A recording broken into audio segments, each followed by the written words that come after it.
¿Qué significa la revolución ética desde la defensa de la humanidad? Bogotá, Cundinamarca. Queridas compañeras y queridos compañeros, recibo con profunda gratitud este reconocimiento de las y los docentes y estudiantes de la Universidad Nacional de Colombia, una institución fundamental para el país, a la que le debemos tanto en el ámbito de la educación pública, la investigación científica, el pensamiento crítico y el compromiso con el humanismo. Es también un honor compartir con ustedes este Día Nacional de los Derechos Humanos, una fecha que no conmemora únicamente un conjunto de principios legales, sino que celebra la memoria viva de quienes han defendido la dignidad humana con valentía, incluso cuando ello les costó la libertad, la reputación o la vida. En Colombia, los derechos humanos no han sido una dádiva otorgada de buena gana por el poder.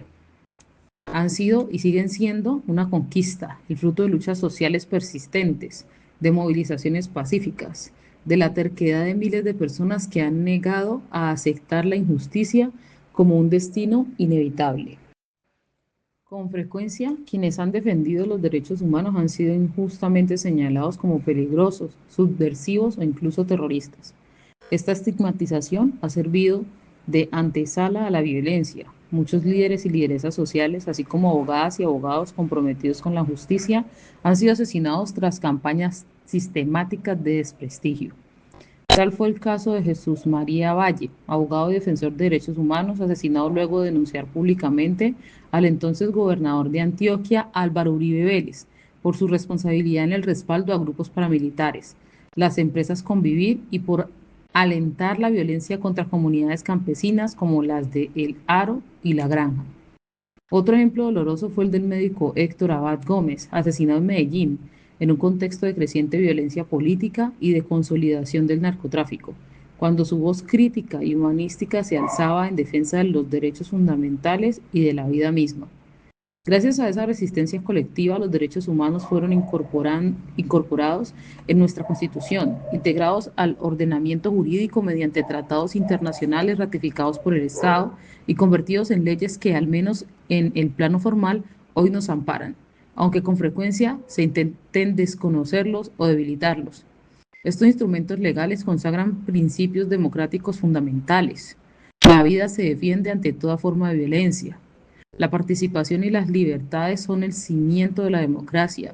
Las mujeres no solo poseen los mismos derechos, sino que deben ocupar espacios decisorios en la vida política y económica. La equidad social no es un privilegio, sino un derecho fundamental. Colombia es una nación plural, integrada por pueblos indígenas, comunidades afrodescendientes, campesinas y urbanas.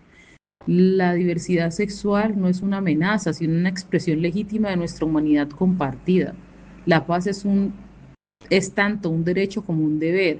La naturaleza y la biodiversidad no son meros recursos explotables, sino nuestra casa común que debemos cuidar.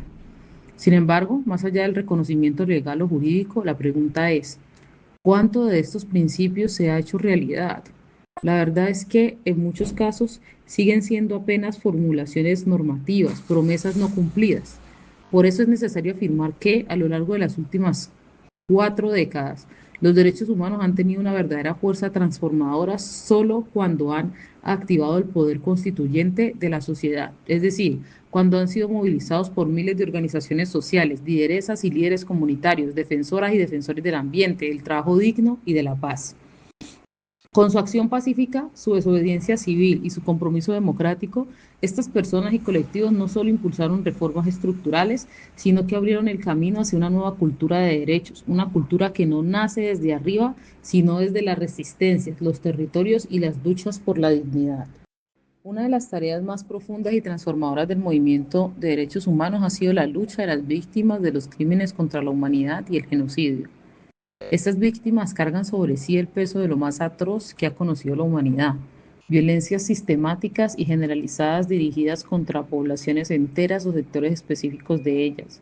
Crímenes que no son actos aislados, sino planificados y ejecutados como sistemas, con la participación directa del aparato estatal o de estructuras armadas con poder equivalente al del Estado. En Colombia estas prácticas no han sido esporádicas ni marginales. se han prolongado durante décadas, dejando a su paso una estela de destrucción inmensa y una crueldad especialmente dirigida contra movimientos sociales, comunidades indígenas, campesinas, afrodescendientes, organizaciones políticas y territorios enteros sometidos al genocidio, al despojo, a la persecución y al desplazamiento forzado. Y sin embargo, frente a tanto dolor y tanta impunidad, las víctimas y las personas defensoras de derechos humanos han alzado la voz y protegido la vida. Su persistencia en contextos de enorme adversidad ha sido decisiva para sembrar un cambio de conciencia en el país. Han sostenido la verdad cuando muchos querían silenciarla, han exigido justicia cuando otros apostaban por el olvido. Gracias a su lucha, se ha vuelto cada vez más claro que no hay paz posible sin verdad, sin justicia y sin memoria. Son luchas por la verdad, la justicia, la reparación integral, la memoria y las garantías de no repetición. Y por ellas Colombia ha empezado, aunque con enormes resistencias, a reconocer estas violencias extremas y que sus impactos profundos y duraderos no pueden seguir siendo negados por la impunidad ni relativizados por el poder político o mediático.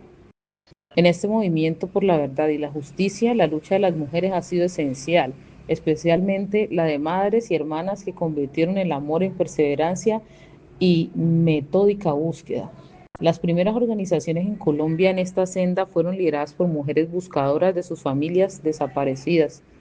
Recordamos a la gran defensora Yanete Bautista, recientemente fallecida, y a doña Fabiola Lalinde. Gracias a ellas y a las organizaciones de familiares, la desaparición forzada, ese crimen que se intentó ocultar a toda costa, se nombró, se visibilizó y se reconoció como crimen de lesa humanidad.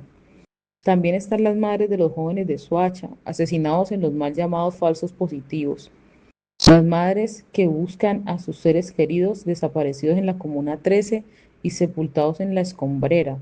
Las mujeres víctimas de Colombia, las mujeres víctimas de violencia sexual que han roto silencios para abrir caminos. No sé por qué me está trabando tanto ahí. Ese ha sido también el proceso del Movimiento Nacional de Víctimas de Crímenes de Estado. Con perseverancia y rigor ha logrado establecer la responsabilidad de gobiernos, instituciones, altos mandos e incluso jefes de Estado en la violencia generalizada y sistemática. Todas esas organizaciones han puesto rostro, nombre y voz a los crímenes contra la humanidad en Colombia y han ido erosionando la hegemonía de la impunidad. En estos tiempos he venido insistiendo en que, debido a la profunda degradación moral causada por décadas de violencia, el desprecio sistemático hacia quienes viven en la pobreza y la exclusión, el patriarcado y el racismo, Colombia necesita urgente una revolución ética. Una revolución que no se limite a denunciar estas formas de deshumanización, sino que transforme de raíz nuestra conciencia individual y colectiva. Una revolución que nos lleve hacia una nueva cultura política y social profundamente sensible ante la vida, el sufrimiento y la dignidad de los demás.